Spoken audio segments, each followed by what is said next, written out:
Hey guys, Steve here, Blossom Racing. Today we're just gonna drop some sleeves and motors. Gonna kind of show you the process that we do for that. Get our board laid on the floor so we don't burn anything.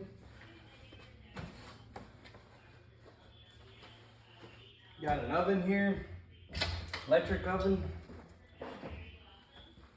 Gonna pull our blocks out. Left them in there for about 30 minutes at about 450 degrees. Grab the sleeve. Tricky part is just getting there to fall in.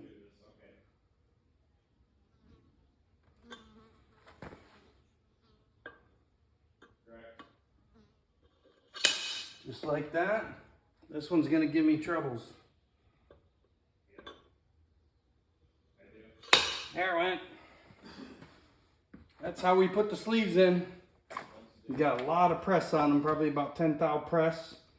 And now we'll get these board and hone ported, and these babies will be ready to ship out.